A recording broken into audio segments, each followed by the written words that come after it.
Hey, Gannon. It's not on, it's not on. Oh, no, push the button. Yep. Yep. Good. Just wait for a second. Hello. Hey, Gannon. My name's Mark. We met last year at what is it called? Help Goat in Ontario, Canada. And you were with your crew and did a clinic, which was great. We had a great time. Except for that, I don't know if you remember that there's one lady there that threw from right behind her, and she threw, like she was standing backwards, and she threw it probably 350, and she would want to know how to get more distance. I couldn't believe that. It was pretty cool. Anyway, my question for you is on your videos with the guys. Last year, throwing some pizza boxes around, and was it you that won, or did you have the furthest throw? I did not. Calvin Heimberg won. Oh, Calvin won. Okay. Are you planning on doing anything like that, or are you gonna like design that so it can go a little further? Is there any plans for that in the future? I might, man. That'd be exciting. Well, we will definitely continue to do fun challenges like that. Yeah.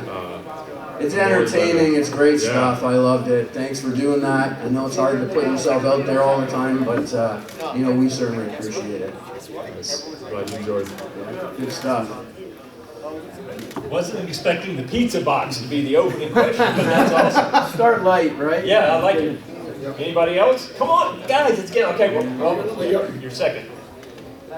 Hey, my name's Nick. I'm sure you'll be getting a lot of disc golf questions. I'm just curious what your background is with any other sports growing up.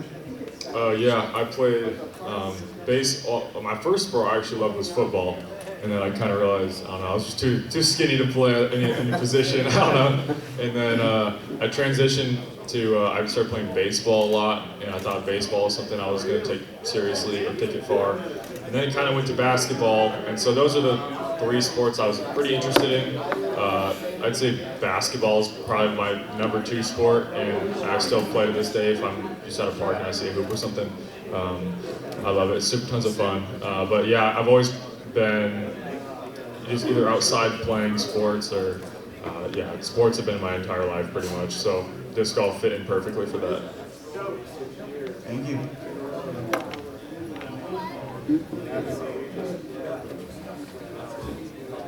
Again, if you could only eat one candy bar for the rest of your life, what would it be?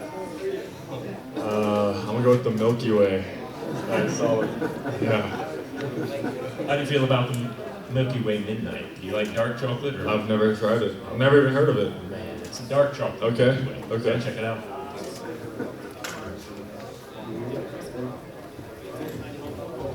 Gannon, what got you into disc golf? Like, what clicked for you as a youth, and what do you think we can do as organizers and older generations to get more youth involved early in the game?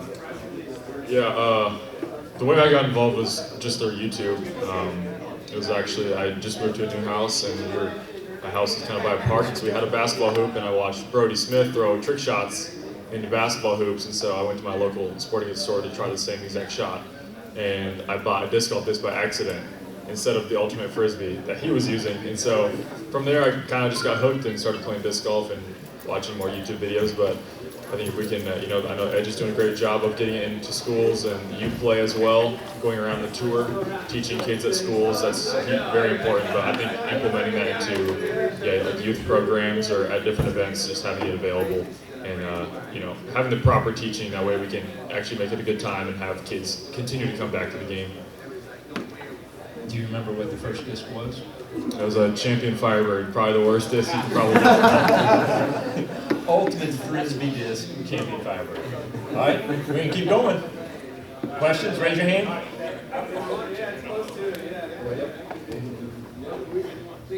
Hi again. I don't know if this is too controversial right now, but I heard that you guys might have to take out any old innovative molds out of your bags. If you can answer, is that going to affect your game this year? Are you prepared for that? Yeah, I can answer.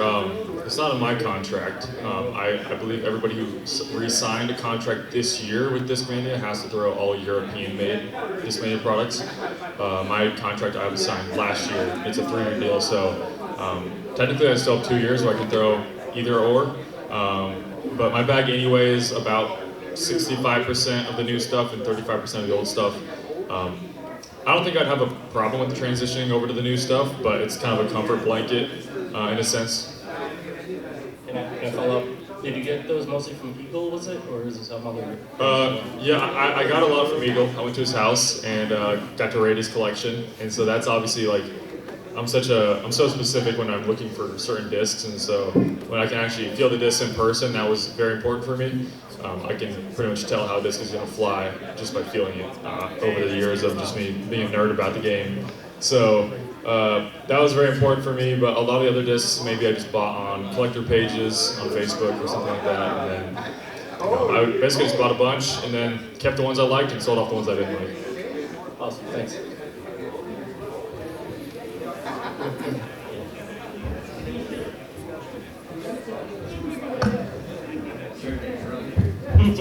Hey, Gannon. I just had a question about going into any sort of tournament, whether it's a big major or just kind of like something the beginning of the season. What are some rituals or stuff that you do to get yourself in the mental to be able to perform at your highest? Yeah, I treat every single weekend the exact same pretty much. It kind of consists of eating the exact same thing pretty much every single day of the week. I usually start with some eggs, and then yogurt for breakfast, then I'll go like chicken and rice for lunch, and then I'll have a steak pretty much every single night for dinner. And so I think I definitely ate a lot healthier last year, and so I think that was a big thing. The other thing that I think is the number one most important thing is getting good sleep.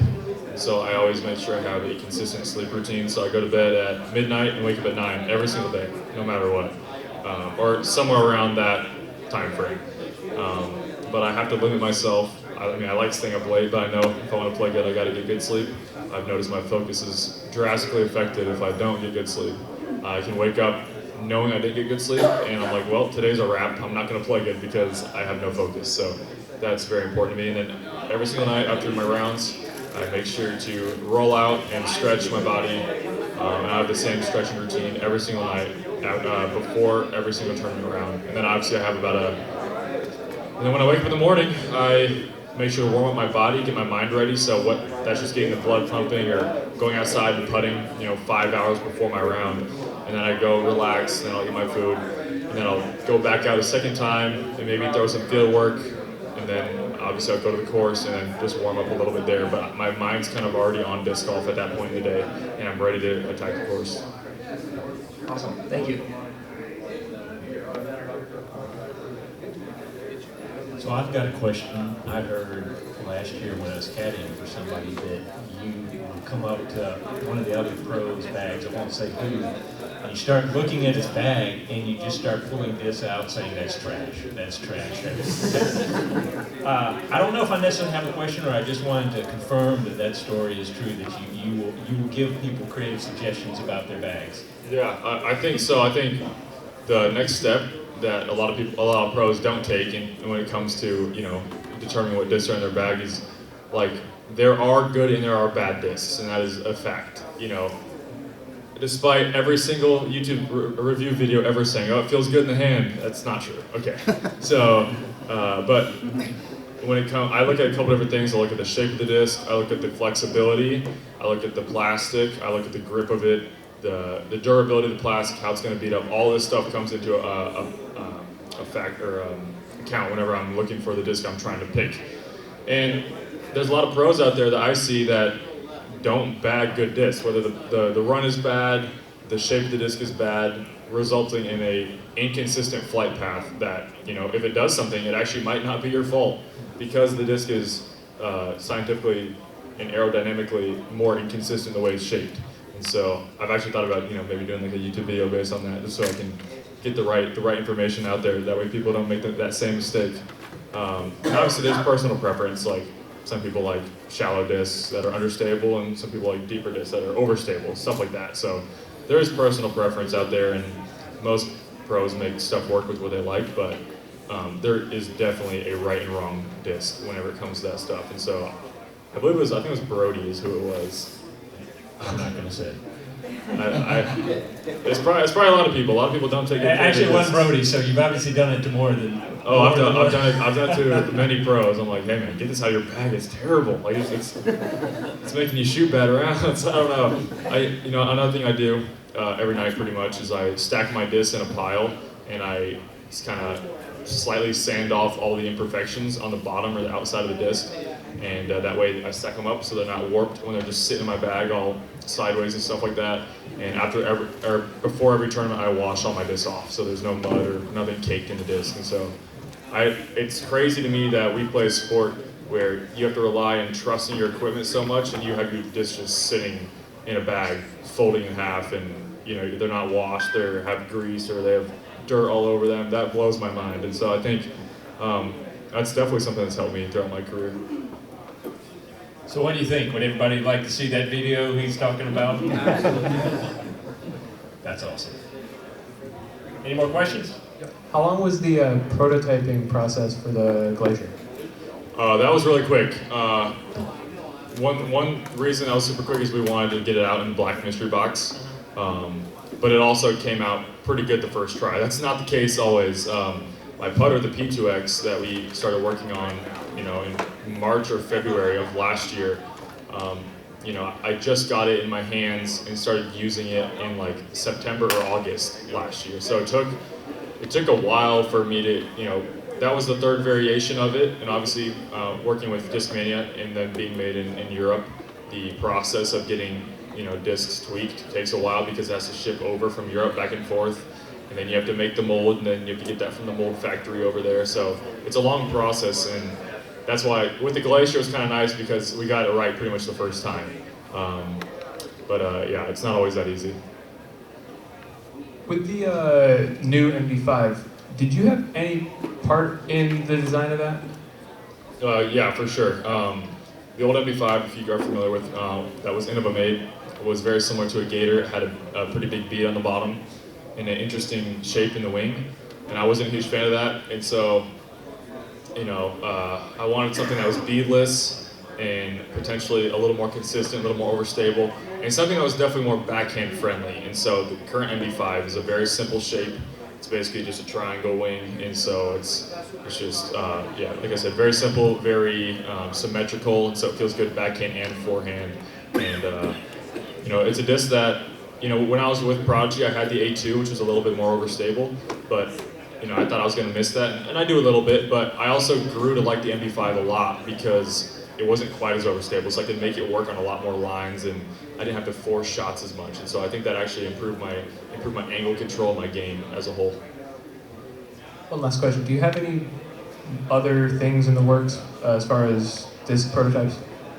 I don't believe at the moment, but I know, with Discmania and obviously working with House of Discs, they have a very cool manufacturing facility where they make all the plastic and the discs, and if I want, I can be like, hey, can you make this run of cloud breaker more overstable or make it stiffer? And I can give my exact specifications, and they can make those type of runs. So, my goal is to get that out to the public. That way, everyone can, have the same tools that I'm using. And that's kind of what we've been working toward with the Glacier, with the P2X, all these molds that are coming out. That's definitely the goal.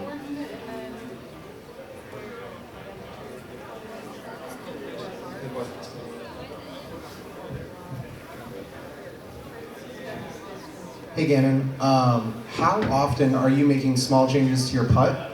And then whenever your putt isn't quite feeling perfectly on, what are the steps you're taking to get the feel back? Yeah,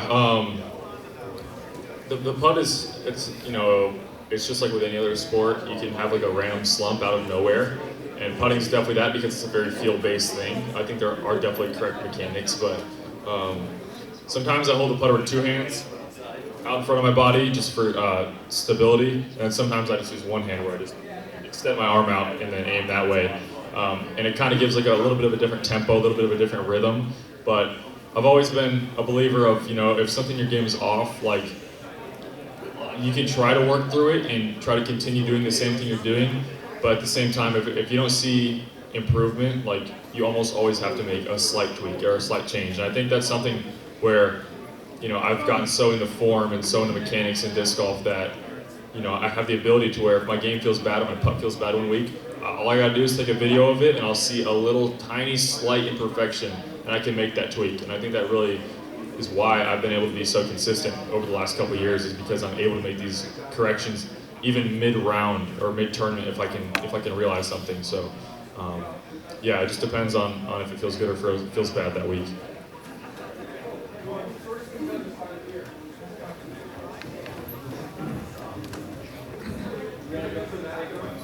Yeah, I was just wondering, for an amateur or beginner or amateur, what do you think is the most difficult skill to improve on for amateur beginner? And then, like, for you, what's the most difficult skill to improve on?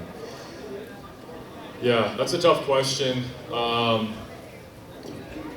I'd say like having command over like a backhand angle control. I think a lot of AMs have a tough time throwing flex shots or anhyzer release out of the hand without throwing it like just straight in the air, nose up. Like that's the most common thing I see. And as you get better, it becomes much easier. Now it's my preferred angle. I actually prefer to have a flex if I can. If I try throwing lefty, I can't really flex stuff. That's just I haven't practiced with it. So it just takes a lot of time to get that dialed in. The thing that I struggle with the most is probably a forehand shot with a neutral disc that I'm trying to like drift from right to left, because the forehand is naturally a little more nose up. So kind of like how AMs struggle with the anhyzer on the backhand side. It's tough for the forehand side no matter what, just because it's a little more nose up of a throw, and it also has less rotation, less RPMs, and so it has a tough time being stable. Like you see a lot of forehands that wobble. Like you don't see too many backhands that wobble, but you see a lot of forehands that wobble, and it's because of the lack of rotation.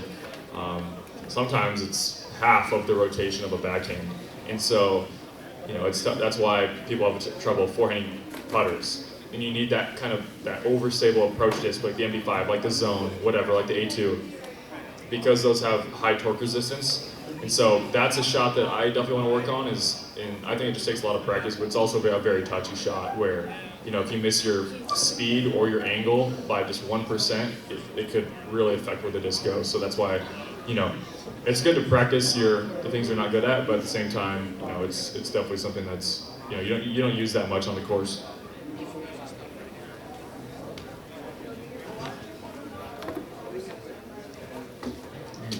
Yep.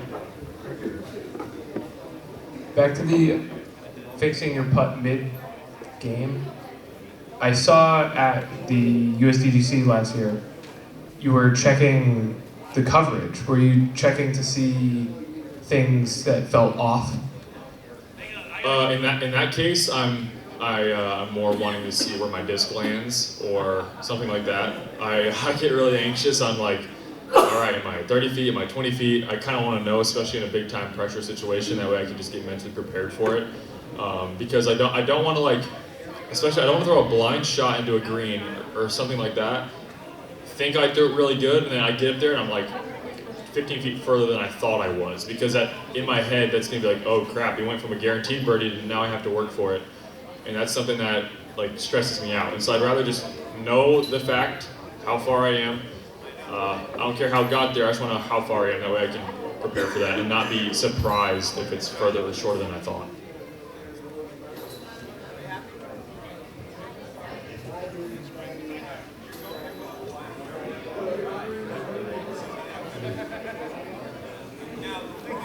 So while other people are thinking of questions, be thinking of questions.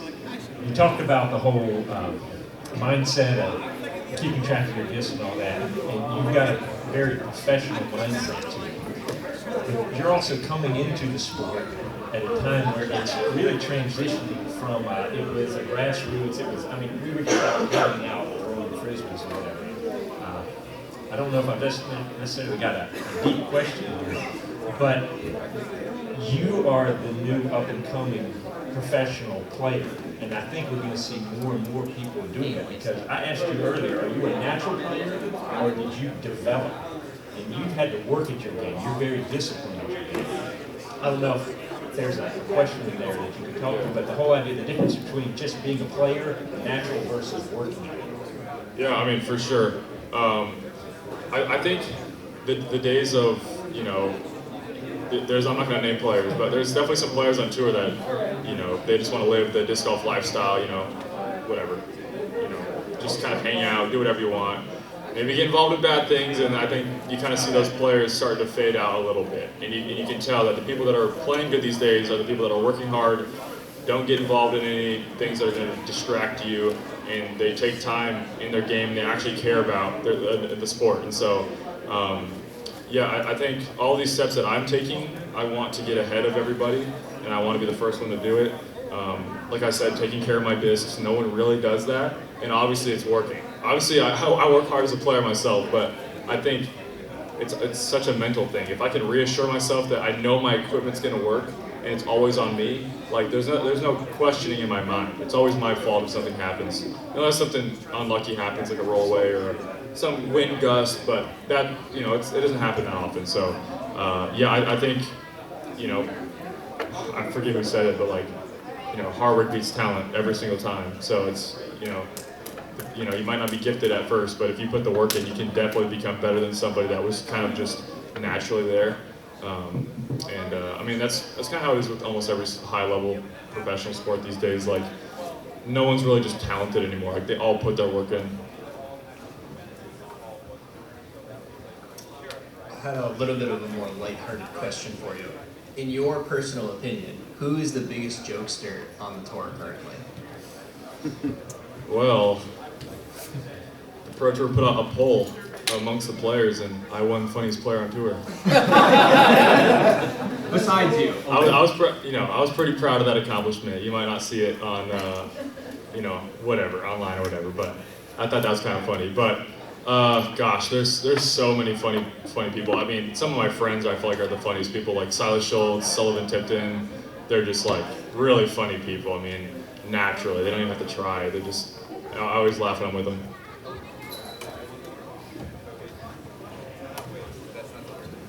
Hey, and I just had a quick question. I've heard that players are going to have to kind of transition from throwing the older discs, and I was wondering if that was something that you're working towards, and if so, what gaps do you think need to be filled right now, potentially? Sorry, I'm not sure if it's been asked. It has been asked, but I'll answer again. I mean, some of the current Discmania player contracts, if they had just re-signed this year, a lot of them did involve that you had to switch over your bag to all European-made products. But my contract I signed last year before that was implemented. So it's kind of a mix between the players, but 100% in the future for Discmania, we will eventually all have to throw European-made products.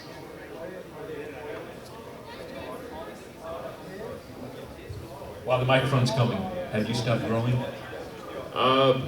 Probably. I mean, I feel like I say that and I always grow like half an inch more, I measure myself like about 6'6.5" now, and I thought I was maybe done growing at like 6'4", so it kind of I gotta stop growing. I'm gonna lose my accuracy. We really need you to be 6'7", that perfect Scott Stokely 2-meter rule. Perfect. I actually have done that. We were in California, and this guy on my car got stuck in a tree, and I was like, let me just stand underneath it. We'll see if it's 2 meters or not. What are your thoughts on the GoPro tour that's going to be happening this year? Are you going to be playing it all? Oh yeah, I'll be playing a couple of them for sure. One, I think, especially early on in the season, no matter how much you practice in the off season, you're going to feel rusty no matter what when you come back to a tournament. And so, I know I started last year. I had one of the best seasons ever last year, but I actually started the season pretty slow. I think I had 1 win in the first 7 or 8 events, which I know I can do better than that. And I think part of that was, obviously I had the bag switch, I was throwing new plastic, but I was just trying to get used to how my game fell and get in the rhythm of tournaments. And even with playing the Memorial last weekend, it was a good warm-up to I kind of feel ready now. And I think you have to be in those game time situations to actually improve.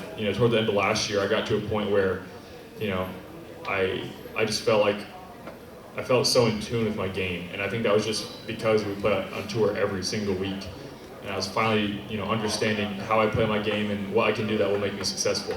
And so, with these Go Throw events, it's going to offer that, but also they're not sanctioned, and so it's not going to be going on my PDJ or anything. And so I can I'm going to use it as maybe some experimental game plans. Maybe I'm gonna go extremely aggressive and see what happens, because there's really no consequences. It's really just the payout I'd be worried about. But I know the payout's not, you know, really too comparable to a pro tour anyway.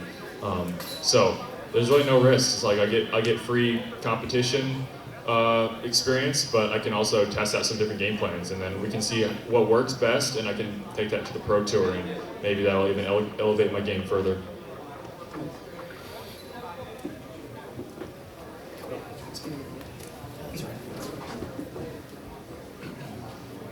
Yo, so you've done interviews post rounds, post tournaments where you've tweaked something technical in between rounds.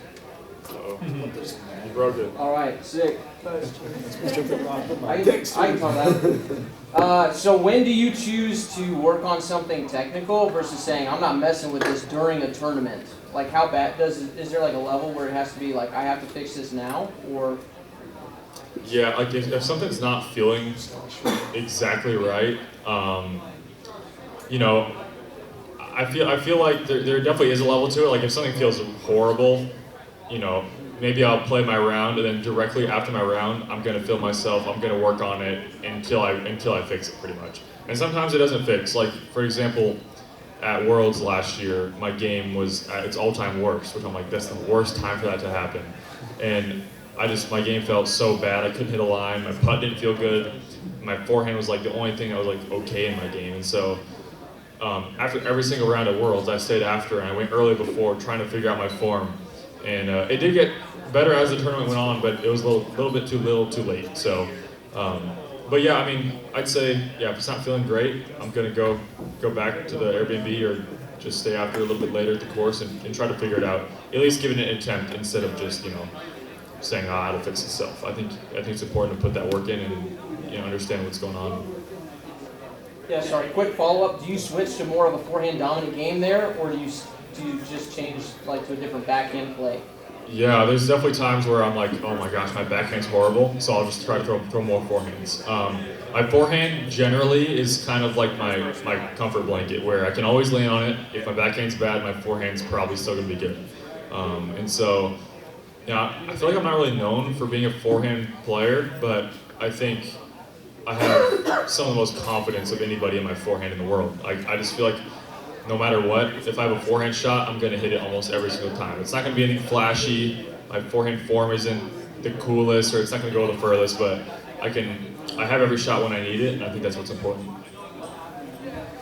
So being the number one ranked player, is there a lot of more added pressure? Go out there and crush it because you see what you did for sure. That's 4 corners. Yeah, the question. Yeah, I was going to repeat the question. The question was, being ranked number one now, you know, is there more added pressure whenever I'm out there competing? For sure. That was kind of a trap I fell into in 2023. So I'd won the USDGC in 2022. It was my first one ever. And then I immediately thought, well, I should just win every tournament now. And if I wasn't within, you know, 2 strokes after the first round, I'd kind of be panicking. And I'd be like, oh, it's over. And then every single little mistake compounds. And then it hurts so bad when you bogey.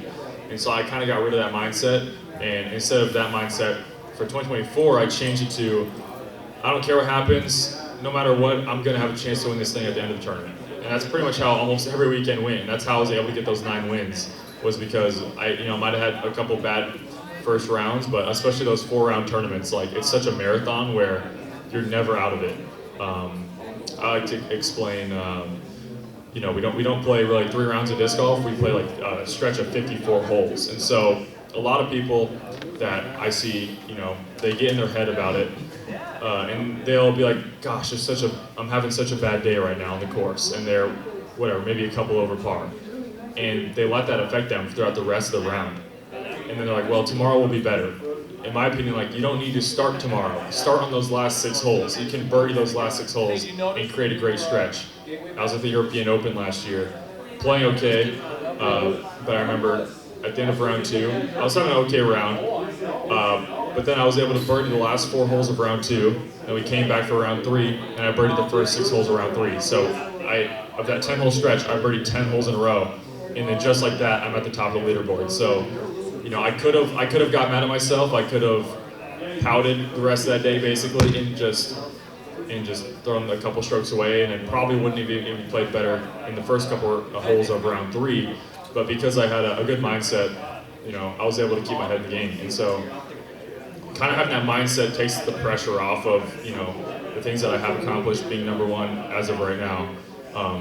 And I have to kind of embrace it and just know that, I'm going to take losses, I'm going to have bad shots, but in general, if I play pretty good, I'm going to have a chance to win the tournament no matter what at the end of the day. And something I told myself when I'm having these bad rounds is you're always going to be happier at the end of the day if you give it your all for that round. Because that next morning you wake up, you're going to be refueled, you're going to be like, all right, new day, new me.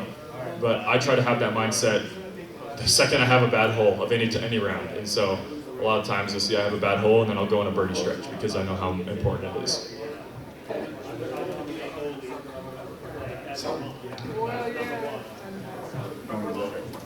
It might be running upward, we'll see. That's what it sounds like. Last year you had some iconic battles with Ricky. How did you keep your composure through all that, knowing you had a veteran right there, right with you, step for step? It's definitely terrifying, especially Ricky, just because he has so much energy. You can feel it, even through the screen. Man, it's crazy. I guess something I tell myself is, he probably fears me just as much as I fear him. And so, as much as I feel like I'm not a scary player, maybe I am to some people. And so, the same way I feel about that, they probably feel the same way. And that just applies a lot of pressure. But, yeah, I mean, when you have someone pushing you like that, it really forces you to heighten your focus and make sure that you're making the correct decision on every shot and just giving a little bit extra thought to every single thing that you do. And yeah, I mean, he definitely pushes me to be the best that I can be, and it's stressful. It's always stressful because I know he's going to play good. But yeah, I mean, you just got to use that as fuel, and I think that's what champions are made of. Is you got to be able to play in those high pressure situations, and you're not going to get better at it unless you experience it.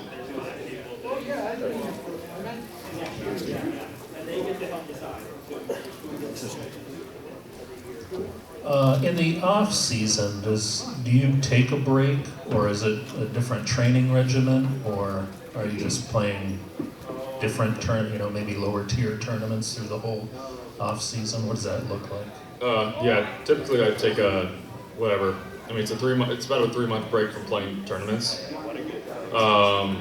I was in the gym a little bit with my caddy Matt, and so I definitely got a little bit stronger. I noticed my forehand got bigger for sure as I got quicker, and my body was just healthier in general. But I typically try to do a couple hundred putts a day, throw into my net every once in a while, and yeah, I mean, that's pretty much it. I mean, in Iowa it's always cold in the winter, so there's not much I can do, but I try to make sure to get out there before the season and make sure my game feels good. And that's a big reason why I played the Memorial, was just a good warm-up, and that way I can feel ready for the season.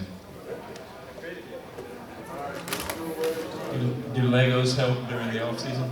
They do. They're a good stress reducer, but the sad news is I haven't built one Lego piece this off-season. I've been so busy. I've already been in 7 states probably. I was in Arizona like a couple days ago, and now I'm here. So, and I went to Texas, I went to Colorado, I went to Florida on 2 separate trips. I went to Kentucky. So I've been all over the U.S. so far, and it's tough to get into a routine. But I promise, when I get home, I will build a Lego set. How's your driving? I kind of drive like a grandma. He's on the road now. I do have my license. I bought a car, but I'm just a little tentative. Yeah. What's your mindset when you approach field work, and how are you making sure that what you're doing out in the field, like what steps are you taking for that to translate back to the course? Yeah, I don't necessarily do a ton of field work. Sometimes I do, but most of the time I do field work. It's more just like me testing out how my discs fly on the lines that I would most likely throw them in a tournament. Or if I just want to go out to a field and see how far I can throw. Those are about the 2 main reasons, the 2 main times I do go out to go field work. But when I consider my field work, I kind of call it course work. But whenever I'm on a course, I'll take my entire bag and throw it on that one hole. So I'll throw, 15, 20 discs on one tee shot. and then it forces me to learn how these discs fly at different speeds and different angles on an actual course. So I'm actually aiming at a target, and I'm having to hit gaps and vision lines. It's a little bit tough to do that when you're in the field. And so I think that's shaped me as a player so much, because now I get in these situations like, there's times like, then there's a lot more to disc golf than some people may think. Like, there's times where to get your desired flight path, you need to throw a driver slow versus just like throwing an overstable mid-range. So there's, to get the shape you want, if it's wind, I almost always throw a driver just to cut through the wind, even though another disc might be more overstable. And so it's teaching me, and I'm able to learn percentages. I'm like, does this disc work good on this shot? And then I'm able to figure that out when I do this at the courses. And even when I'm on the Pro Tour, I'll throw 5 discs on every tee shot sometimes, just trying to learn exactly what's the best play and how my disc flies for that shot.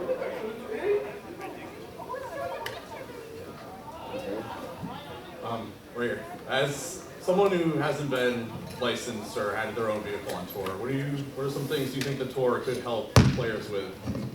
Either getting from city to city, or food on weekends, or something like that? Yeah, I don't know. It's kind of a tough question because we kind of just do our own thing. We I do Airbnbs with my crew. I have like 4 or 5 guys that I go with every weekend, and we just drive to the next location, stay in the Airbnb, and then obviously like last year I did carpool with Alden everywhere, and now I'm gonna be with Sullivan Tipton, and so we're gonna tour together. So that's gonna be super fun. I guess I don't know, because, maybe if disc golf gets to that point where they have like a hotel that's kind of set up for the players, or, even just like more events during the practice week, stuff like that would definitely, I think, elevate the tour. There's more money making opportunities to bring people together. Yeah. I've never even thought about that, but that would be very cool. Yeah. Okay, so to piggyback on that question, if you had to build a dream car, who would you get? Oh, as your gosh. president? Yeah. Oh, wow. Avery Jenkins in the other row. Yeah, I'm going Avery Jenkins 3 times on the car. But I don't know, because I can either go the route of like my friends, or I can go with like people that are fun to watch. So I love, especially a couple years ago, I loved watching Eagle play, like the lines he threw, and he kind of throws full power in every shot, and so it's kind of fun to watch. So he's definitely a fun player to watch, but I enjoy a lot playing with Isaac, Calvin, Macbeth. Those are a lot of my favorite players to play with. And then, yeah, obviously like Alden, Ezra for my friends, if it's just having to be a more lighthearted round. Is there somebody that you haven't played with that you'd like to play with? Maybe somebody up and coming or something like that? I don't think so. I think I played with like literally everybody, I feel like.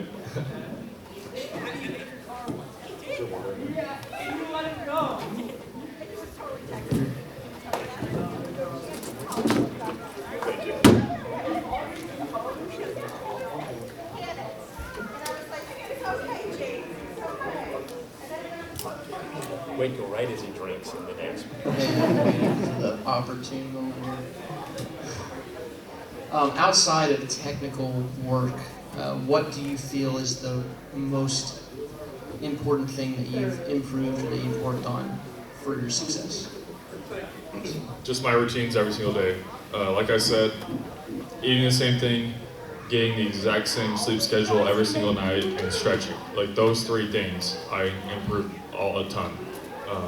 And then on top of obviously the form work. If I do all those things, it usually means success.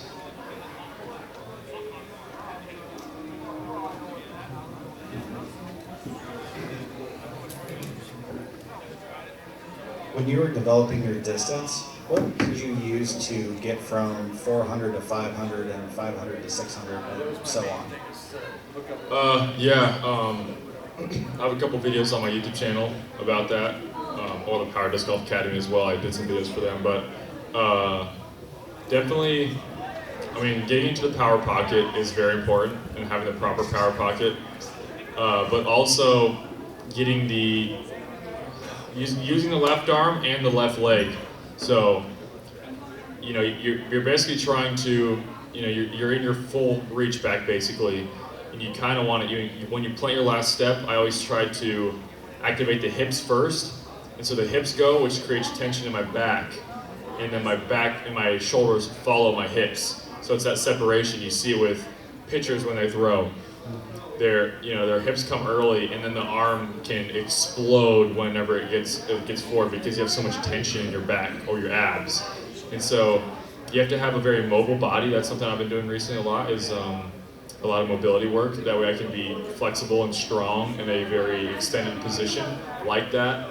And so, yeah, definitely having the proper timing was it. But at the same time, I have a lot of like older people that are looking for form advice, and maybe they want to get some more distance. And I see a video of their form, and it's pretty much perfect, but they just don't quite have the speed. So, there's only so much you can do if you don't have speed. So, if you watch me in slow motion, throwing 500 feet versus throwing 300 feet, it probably looks pretty similar. It's just gonna be a little bit quicker. And so a lot of it is once you have that good form, getting those fast twitch muscles, which obviously since I've been playing since I was 10, I have those enough. And having the tall frame like I have. But, I think no matter what, like there's always something to work on, like that you can improve. Making the switch over from Prodigy to Discmania, did you feel any sort of stress or pressure trying to fill the shoes of Simon and Eagle? Not really, because like at the time I had a couple wins when I moved to Discmania. I think I had 4 wins total, Elite Series and Majors combined. And I knew for a fact I wasn't as popular. Obviously, I'm still not, but I know I won't sell as much as them. I know I'm not going to have as much as an influence. And kind of when Eagle left and Simon and Eagle were both gone, it kind of felt like a whole new Discmania. And obviously, with them transitioning to their own factory, it's kind of felt like a whole new company basically. And I could kind of grow it with them, which is kind of a cool experience. And it's pretty cool that they invested into me and believed in me. I told them all these things. I told them I was gonna put work in. I know I'm gonna get wins. I want to work hard. I want to be the best player ever. And so it's really cool that they actually believed in me and gave me that opportunity. And so there wasn't a ton of pressure because I didn't really have any expectations, and I knew that. Maybe it'd be different if I had expectations in the past, but I kind of just went in with a clean slate and was more excited about the opportunity than I was anything.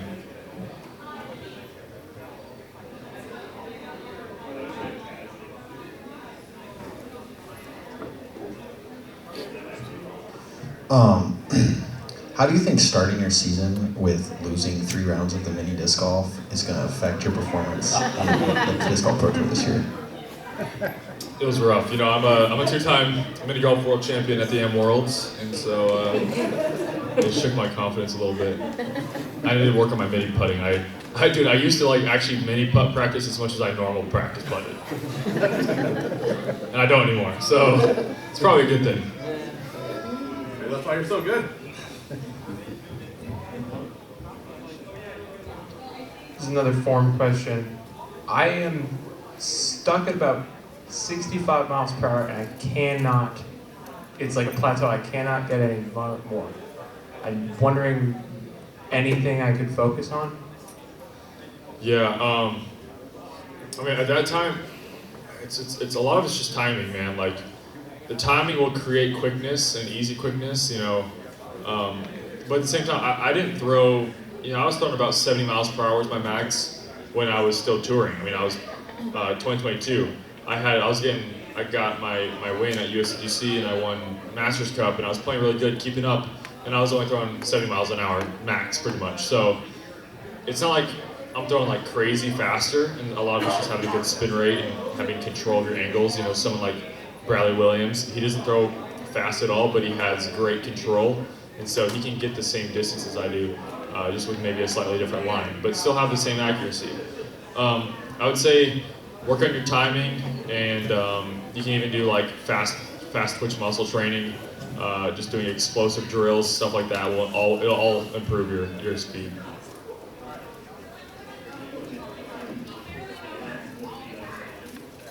We've got about 5 more minutes, so any of those questions brewing, let's get them out. Down to your front.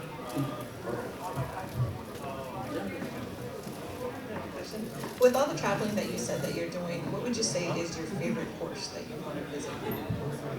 Well, that I haven't visited yet, Either. Yep. or that I have visited too. That you have or you haven't. Yeah, I mean, I played so many courses. The Konopiste course in the Czech Republic, I've seen. I mean, I grew up watching that course.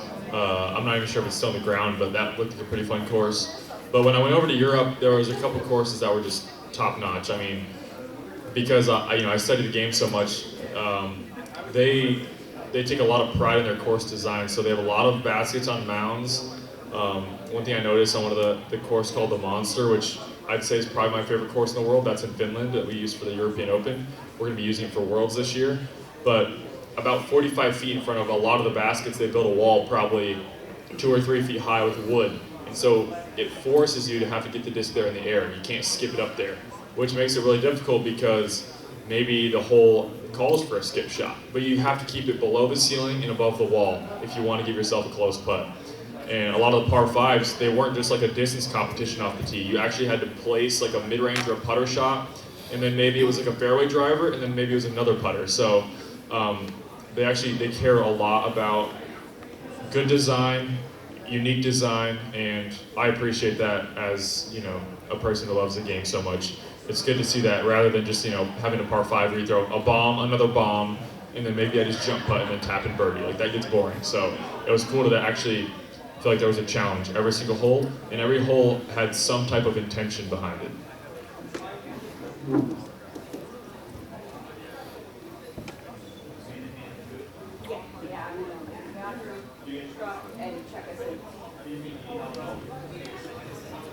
Got time for maybe 1, 2 more questions? Yep. Pancakes or waffles? Waffles. Good. Okay, maybe 2 more now. You have plenty of time now. Don't be shy.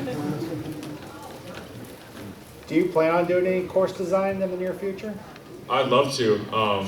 I mean, I definitely want to get involved with some course design with the Des Moines Challenge now, the DISC East Challenge.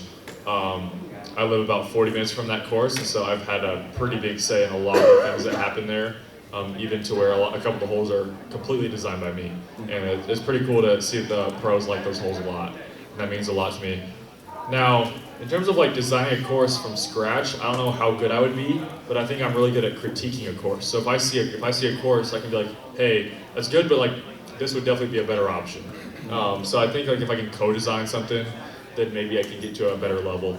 But I mean, yeah, I think growing the sport is making good design. We got to give good design. We can't have just plinko trees in the middle of the fairway.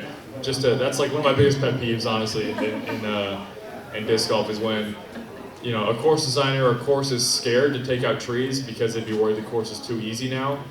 I'd rather just have it be an easy course but fair rather than just having a course in the woods that has trees literally everywhere and there's no line.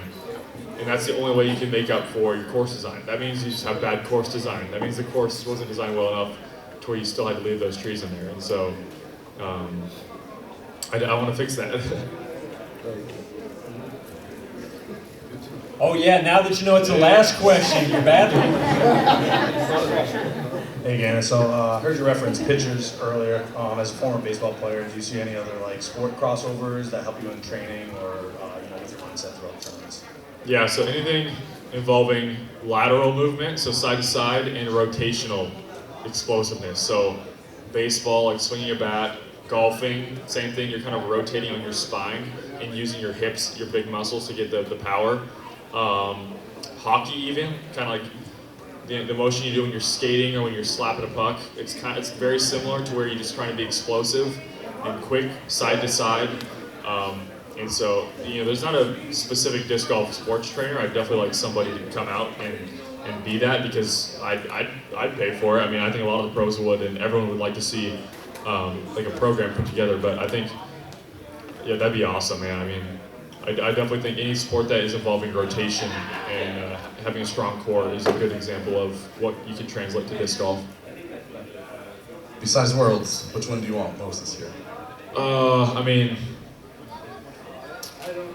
I want USDGC again to become 3-time would be pretty crazy, and kind of put me in a class with some other really, important players and successful players. That'd be really cool. I have a couple goals this year. One of them being to try to become the highest rated player ever. I'm not too far off of that. I think I'm only 4 off of it right now, and I think it's definitely breakable. I didn't think it was breakable, but then I started playing really good. So, anything's possible. I just got to play really good the first part of the season. And, I want to just feel confident on my game every week. And, World Championships, it's my number one. Easily my number one. It's the one thing I'm missing. It hurts, man. I've accomplished a lot in this game already for being so early into it, but, and people expect me to win Worlds, I feel like, and that does put a different pressure on it. And, it hurts more, honestly. My best friend Isaac, I see him not even play good for one tournament the whole year, and he just wins the World Championships. It's like, come on, dude. At least, so that part hurts me. It's like I played so good the whole season. I played bad at one tournament. I don't, you have a World Championship, so. Does he rub it in? No. He does sometimes. He'll be like, even if you win, I'm still so far ahead of you.